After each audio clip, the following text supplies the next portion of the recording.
Hey guys, welcome back to a new video. So guys, in this video we are going to compare RX 5500 XT versus 1660 Super. So as you can see on the screen, the first game is Control. So on Control we are getting around 53 FPS in RX 5500 XT, and 1660 Super gives us like 58 FPS. 4 more FPS, that is really cool. Look at the graphics of this game. The graphics look amazing, shadows and other stuff here as well. By the way, this game is freakingly amazing, yeah. And now you can see again it's 56 and it's 60. Again, the difference of 4 FPS in both games. I mean to say in both graphic cards. So 1% lows shows you like 41 and 48. So in 1% lows there is definitely a difference in 1660 Super, but I don't think so. You need to just pay like $20-30. If you want to pay $20-30 for like 4 more FPS, then it is good. And so the next game is Resident Evil 3 Remake. So here we go. As you can see, here are we. So on RX 5500 XT we are averaging about 86 FPS, 85 FPS. It is fluctuating a bit as well. In 1660 Super it's 97, 98, even 101 FPS. So yeah, 14 to 15 FPS more, even 17 to 18 FPS more than RX 5500 XT in just $30. Definitely I will pay $30 for just 20 FPS. I will pay, and I will recommend you to pay like $30 for 1660 Super, because we are getting almost 100 FPS in this graphic card. So that is really cool thing in 1080p ultra settings.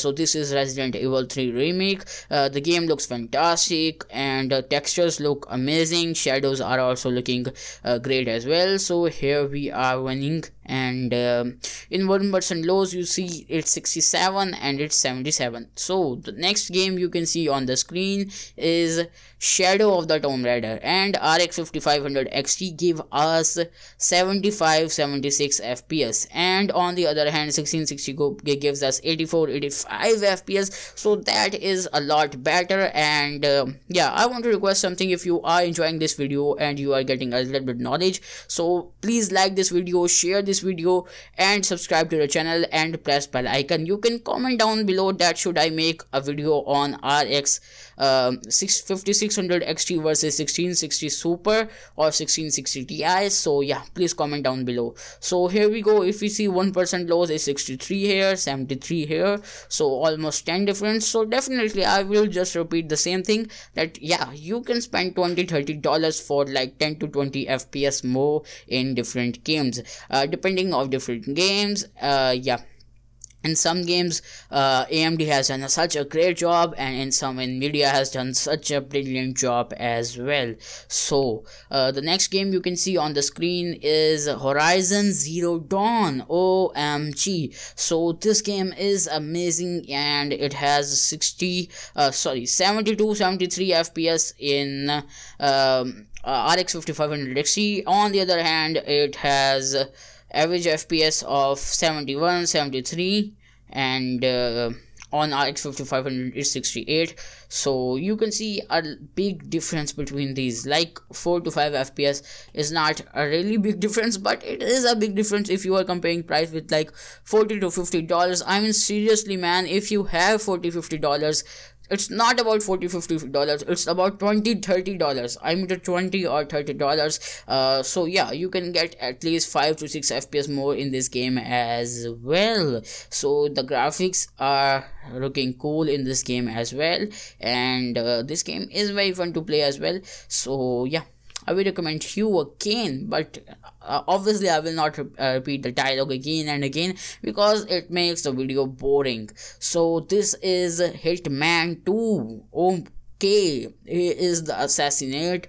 Oh, sorry, he is on the mission to assassinate the people. So here we go, and in this game it's 88 on RX 5500 XT, even 87 as well. So on 1660 Super it's 93. Oh my god, almost 95 FPS. So yeah, I will definitely recommend. No, I am not going to repeat the same dialogue again, but you can see there is a huge difference, like 7 to 8 FPS in just $20 to $30. I'm not even saying like $50, it's just $20 to $30.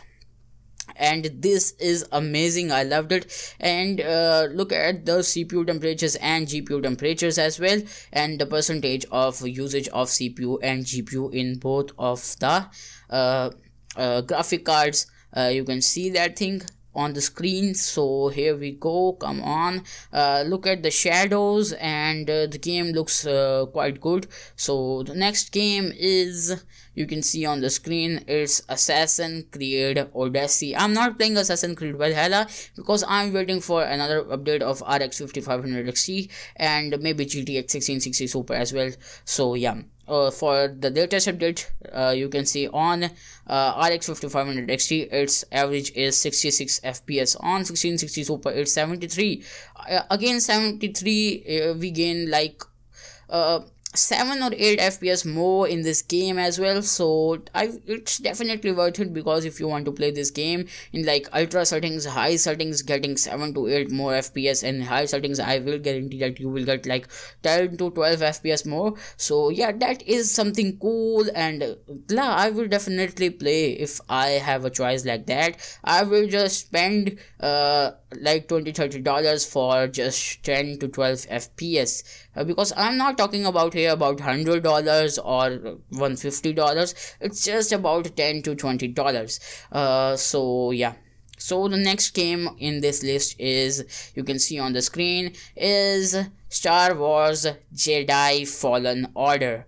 So here you can see on the screen what an animation over here, what end screen, sorry, no, it's not end screen, it's basically cut screen. Okay, average FPS are 70, and 1660 Super gives us 81 average FPS, which is quite, basically that is amazing, almost getting 12 to 13 FPS more in ultra settings. By the way, if we like play on high settings, it will give us 15 to 17 FPS more. So that is a huge difference between both of these graphic cards. Basically Nvidia has worked very well. If we compare both of these graphic cards, Nvidia and AMD both have done a brilliant job, but hats off to Nvidia, because they had played their game and made this game optimized for their graphic card. So yeah, on 1% lows is 63 and 60, not a big difference in 1% lows. So the next game is, you can see on the screen, is Need for Speed Heat. Yes, you can see, you can feel the waves. And okay, average FPS 67, 68, and 1660 Super gives us 71 FPS. So in racing games or multiplayer games, even 5 FPS, 4 FPS also makes a lot of difference if they are below 60, but it's above 60, even though it's 72 and 70 as well. So not a big difference, but still I will recommend, because of the other games you can like purchase the graphic card of Nvidia 1660 Super, because this game looks very good and fantastic as well. By the way, the graphics are awesome. Look at the little details on the car and other stuff here. I love Need for Speed games as well, because I just started playing Need for Speed like from Need for Speed 2 and till now. So I am again requesting you, and if you have not subscribed, please subscribe to the channel. I need your support on the channel. So the next game is Battlefield 5. Okay, here you can see, here RX 5500 XT give us like 20 more FPS. Really, RX 5500 XT, I mean to say, Nvidia has done such a great job in this game for optimizing this game for their card. And 1660 Super is a little bit, not a little bit, is like should have optimized the game for them as well, but have not, so no problem. But RX 5500 XT overperforms Nvidia for this game. So yeah, that was the video. I hope so you enjoy. If you find this video helpful, then make sure to hit the like button, subscribe to the channel, and I have also created a benchmark playlist on the channel, which you can see on the screen or end screen or in the cards button. So yeah, see you next time. Bye guys. Peace.